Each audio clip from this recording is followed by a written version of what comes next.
क्या होगा जब एक लड़की अपने प्यार की खातिर पूरी दुनिया से लड़ने का फैसला कर ले? क्या उसका अपना परिवार ही उसका सबसे बड़ा दुश्मन बन जाएगा? और क्या उसकी शादी को मिटाने की हर कोशिश नाकाम हो जाएगी?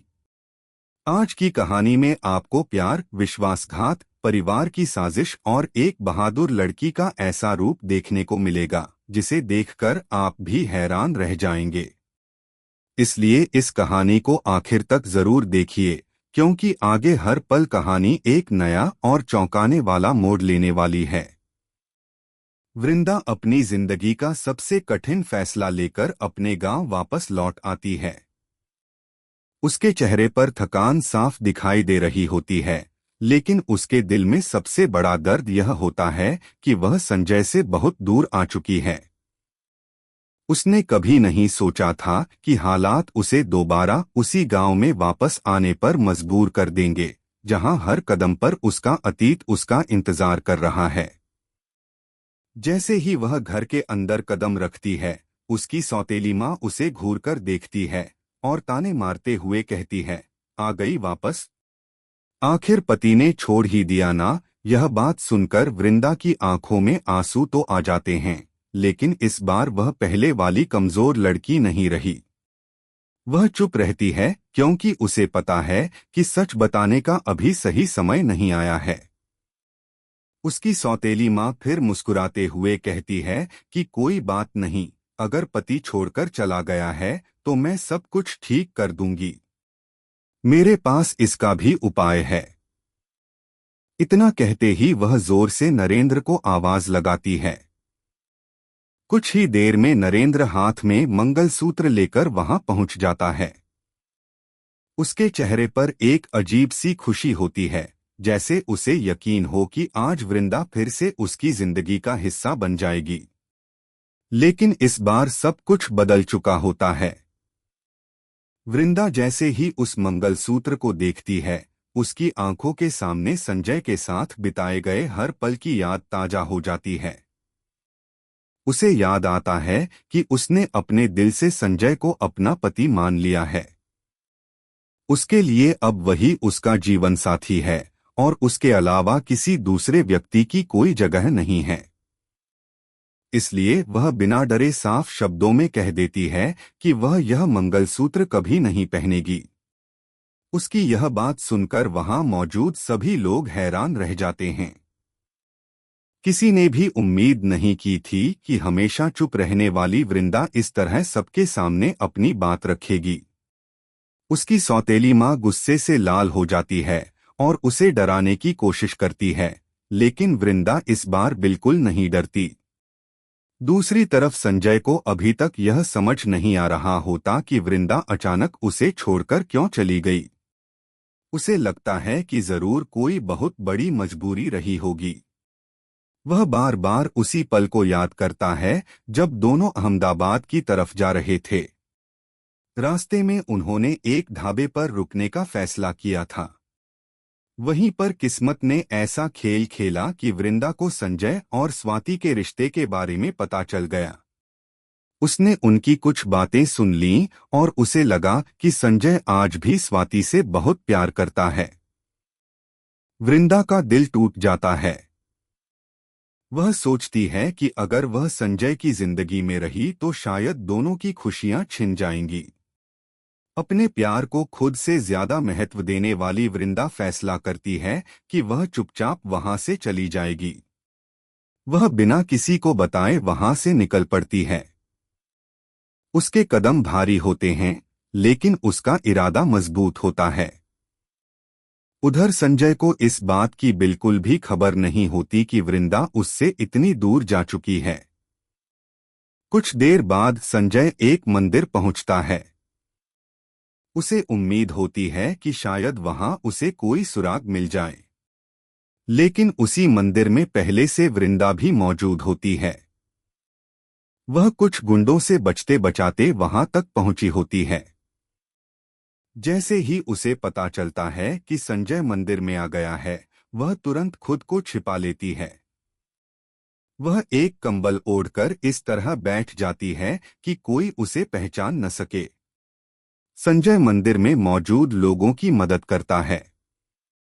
वहां बैठी एक बुजुर्ग महिला को भी वह कुछ पैसे देता है। संजय को यह नहीं पता होता कि वही पैसे आगे चलकर वृंदा की जिंदगी बदल देंगे।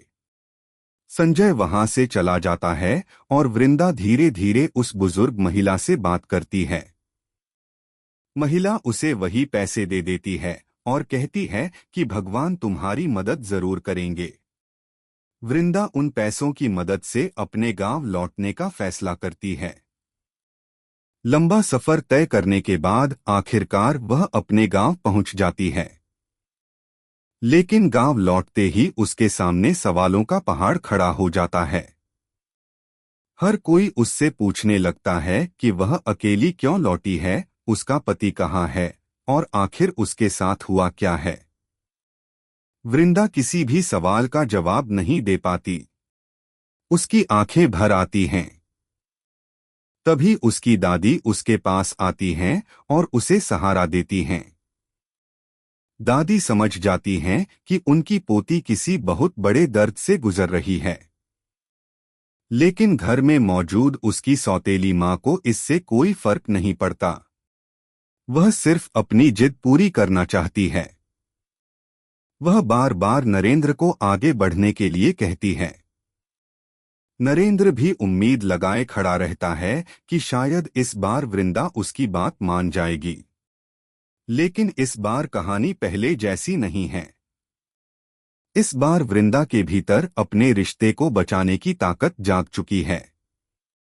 अगर आपको भी जानना है कि आगे वृंदा अपने रिश्ते को बचाने के लिए क्या कदम उठाएगी और क्या संजय सच जानकर उसे वापस लेने आएगा, तो इस कहानी को आखिर तक जरूर देखिए और अपनी राय कमेंट में जरूर बताइए, क्योंकि आगे कहानी का हर मोड़ पहले से कहीं ज्यादा रोमांचक होने वाला है।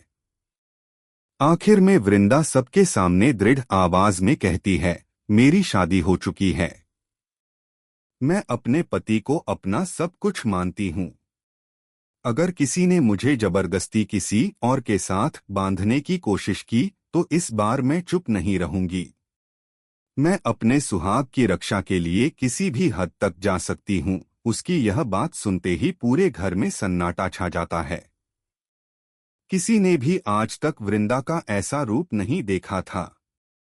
अब साफ हो चुका था कि यह वही पुरानी डरी सहमी लड़की नहीं रही, बल्कि अपने प्यार और अपने रिश्ते की रक्षा के लिए हर मुश्किल का सामना करने वाली एक मजबूत महिला बन चुकी है। और यहीं से उसकी जिंदगी की सबसे बड़ी लड़ाई शुरू होती है। वृंदा की बात सुनकर पूरे घर में गहरा सन्नाटा छा जाता है। उसकी सौतेली मां को बिल्कुल भी यकीन नहीं होता कि जो लड़की हमेशा चुपचाप सब कुछ सह लेती थी, वही आज सबके सामने इतनी हिम्मत से अपनी बात कह रही है। नरेंद्र भी कुछ पल के लिए चुप रह जाता है। उसे समझ नहीं आता कि आखिर वृंदा इतनी बदल कैसे गई। लेकिन उसकी सौतेली मां इतनी आसानी से हार मानने वालों में से नहीं होती। वह गुस्से में कहती है, तुम चाहे जितना मना कर लो, लेकिन तुम्हें नरेंद्र से शादी करनी ही पड़ेगी। तुम्हारी बात यहाँ कोई नहीं मानेगा। यह सुनते ही वृंदा पूरी हिम्मत के साथ जवाब देती है, मेरी शादी पहले ही हो चुकी है। मेरे लिए मेरा पति ही मेरा सब कुछ है। मैं किसी भी हालत में किसी और के साथ अपना रिश्ता नहीं जोड़ सकती। उसकी आवाज में इतना आत्मविश्वास होता है कि वहां मौजूद सभी लोग एक दूसरे का चेहरा देखने लगते हैं। दादी भी आगे बढ़कर वृंदा का साथ देती हैं और कहती हैं कि किसी लड़की पर उसकी इच्छा के खिलाफ फैसला थोपना गलत है। लेकिन सौतेली मां उनकी एक भी बात सुनने को तैयार नहीं होती। वह मन ही मन एक नई चाल चलने का फैसला कर लेती है। दूसरी तरफ संजय लगातार बेचैन रहता है। वह बार बार उसी जगह लौटता है जहां आखिरी बार उसने वृंदा को देखा था। उसे लगता है कि शायद वृंदा किसी मुश्किल में फंस गई होगी। वह हर जगह उसके बारे में पूछता है, लेकिन कोई भी उसे सही जानकारी नहीं दे पाता। उसके मन में बार बार यही सवाल उठता है कि अगर वृंदा उसे छोड़कर जाना ही चाहती थी तो बिना कुछ बताए क्यों चली गई। वह खुद को इस बात के लिए दोष देने लगता है। उसे एहसास होता है कि शायद उसने अनजाने में ऐसा कुछ किया जिससे वृंदा को लगा कि वह आज भी स्वाति से प्यार करता है। वह अपनी हर बात याद करता है और समझ जाता है कि गलतफहमी ने दोनों की जिंदगी बदल दी है। उधर गांव में वृंदा की मुश्किलें लगातार बढ़ती जा रही होती हैं। उसकी सौतेली माँ गांव के कुछ लोगों को बुलाकर यह झूठ फैलाने लगती है कि वृंदा का पति उसे छोड़ चुका है और अब उसकी दूसरी शादी ही उसके लिए सही रास्ता है। गांव के कुछ लोग बिना सच्चाई जाने उसकी बात मान लेते हैं। धीरे धीरे पूरे गांव में तरह तरह की बातें होने लगती हैं। कोई वृंदा पर सवाल उठाता है तो कोई उसके चरित्र पर उंगली उठाने लगता है। यह सब सुनकर वृंदा का दिल टूट जाता है, लेकिन वह खुद को कमजोर नहीं पड़ने देती। उसे सिर्फ संजय पर भरोसा होता है। उसे यकीन होता है कि एक दिन सच्चाई जरूर सामने आएगी। इसी बीच नरेंद्र फिर से उसके सामने आता है। वह इस बार प्यार से बात करने की कोशिश करता है। वह कहता है, मैं तुम्हें बहुत खुश रखूंगा। जो बीत गया उसे भूल जाओ। नई जिंदगी शुरू करते हैं, लेकिन वृंदा उसकी तरफ देखती तक नहीं। वह साफ शब्दों में कहती है, जिस इंसान को मैंने अपना पति मान लिया उसके रहते मैं किसी और के बारे में सोच भी नहीं सकती। नरेंद्र का चेहरा गुस्से से लाल हो जाता है। उसे पहली बार एहसास होता है कि अब वृंदा को डराकर या समझाकर मनाना आसान नहीं होगा। दूसरी तरफ संजय को एक ऐसा सुराग मिलता है जिससे उसकी उम्मीद फिर से जाग उठती है। मंदिर की वही बुजुर्ग महिला उसे बताती है कि एक लड़की वहां आई थी जो बहुत डरी हुई थी और बाद में गांव जाने की बात कह रही थी। यह सुनते ही संजय समझ जाता है कि वह लड़की वृंदा ही थी। उसके चेहरे पर हल्की सी मुस्कान आ जाती है। अब उसे यकीन हो जाता है कि वृंदा जिंदा है और अपने गांव लौट चुकी है। वह बिना देर किए गांव जाने का फैसला करता है। इधर वृंदा की सौतेली माँ एक और साजिश रचती है। वह नरेंद्र से कहती है कि अगर वृंदा अपनी मर्जी से शादी के लिए तैयार नहीं होती तो उसे मजबूर करना पड़ेगा। नरेंद्र पहले तो थोड़ा हिचकिचाता है, लेकिन फिर लालच और जिद उसके ऊपर हावी हो जाती है। दोनों मिलकर तय करते हैं कि अगले ही दिन पूरे गांव के सामने शादी की रस्में शुरू कर दी जाएंगी, ताकि वृंदा के पास मना करने का कोई मौका ही न बचे। यह बात जब दादी को पता चलती है तो वह बहुत परेशान हो जाती हैं। वह चुपके से वृंदा को सारी बात बता देती हैं। वृंदा एक पल के लिए घबरा जाती है, लेकिन अगले ही पल उसकी आंखों में आत्मविश्वास लौट आता है। वह कहती है, अब मैं किसी से नहीं डरूंगी। अगर जरूरत पड़ी तो पूरी दुनिया के सामने सच बोल दूंगी। दादी उसकी हिम्मत देखकर भावुक हो जाती हैं और उसे आशीर्वाद देती हैं। उसी समय दूसरी तरफ संजय अपनी पूरी कोशिश के साथ गांव की तरफ बढ़ रहा होता है। रास्ते में उसे बार बार वृंदा की बातें याद आती हैं। उसे एहसास होता है कि उसने कभी उससे अपने दिल की बात ठीक से कही ही नहीं। उसने हमेशा हालात को खुद पर हावी होने दिया। अब वह तय करता है कि चाहे कुछ भी हो जाए, इस बार वह वृंदा को अकेला नहीं छोड़ेगा।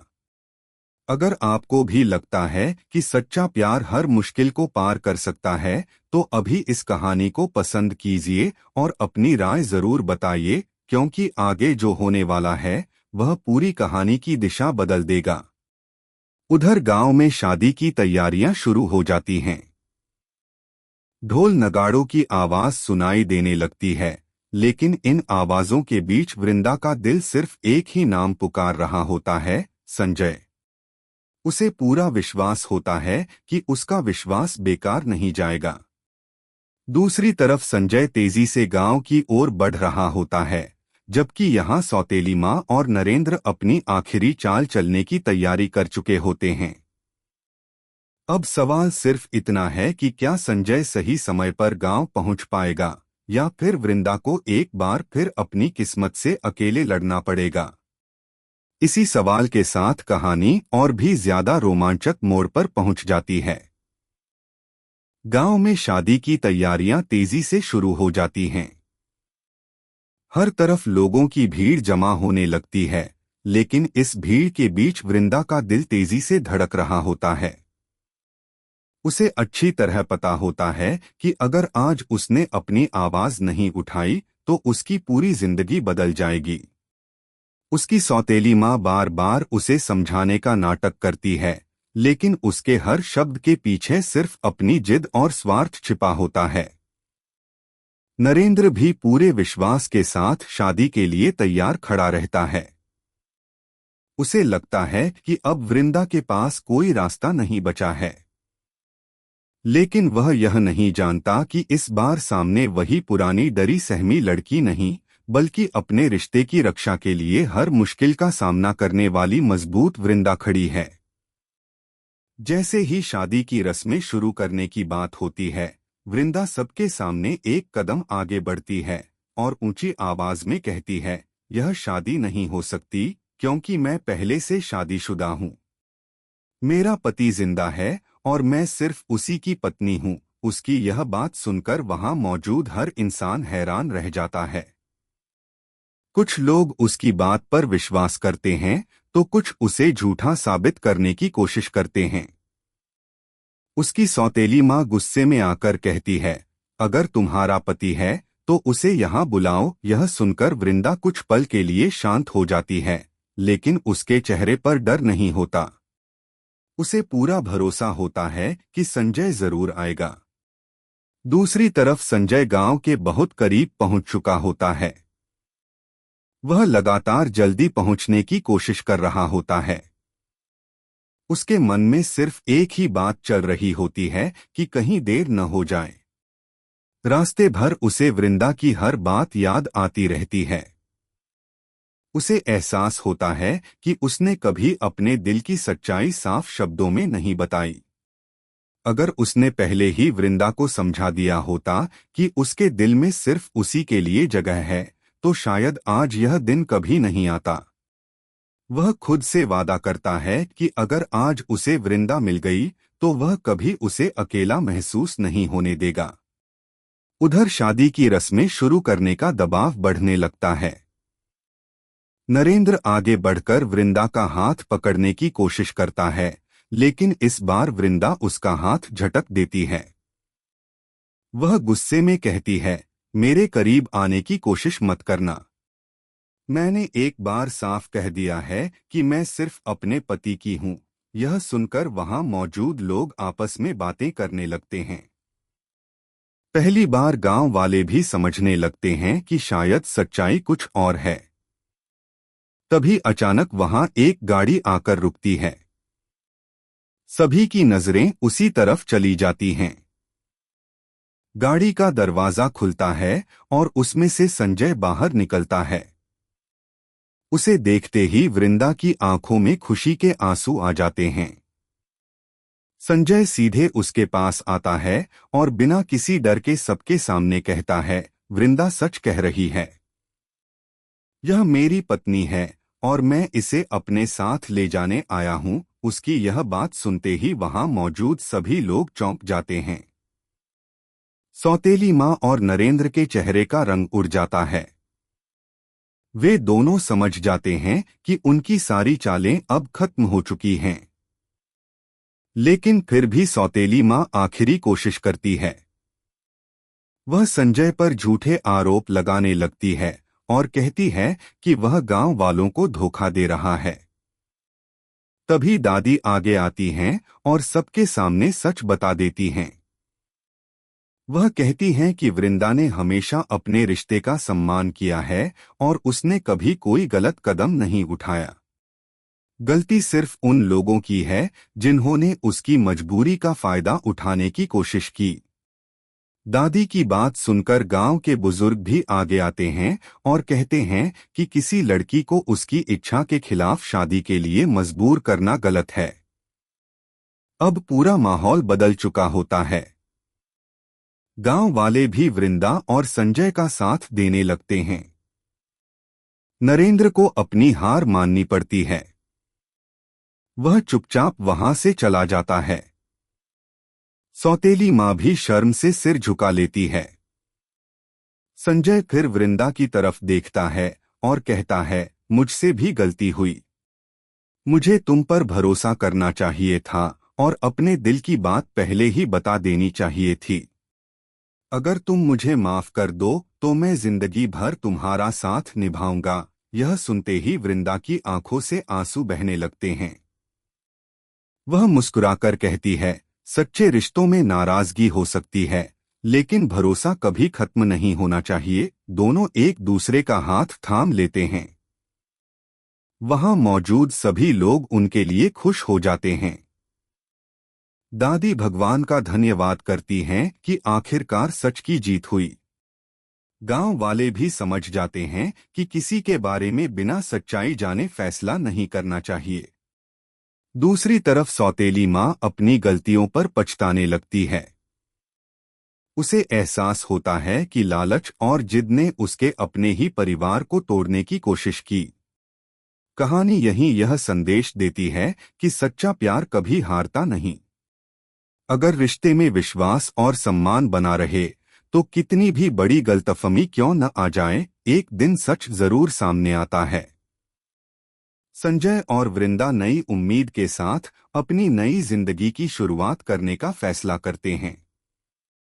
उनके चेहरों पर अब डर नहीं, बल्कि आने वाले कल की खुशी दिखाई देती है। अगर आपको भी लगता है कि सच्चे प्यार की हमेशा जीत होनी चाहिए और विश्वास हर रिश्ते की सबसे बड़ी ताकत है, तो इस कहानी को पसंद जरूर कीजिए और कमेंट में बताइए कि आपको सबसे भावुक पल कौन सा लगा। आपकी राय जानना हमें हमेशा अच्छा लगता है। इसी के साथ यह भावनाओं, संघर्ष और सच्चे प्यार से भरी कहानी अपने खूबसूरत अंत तक पहुंचती है।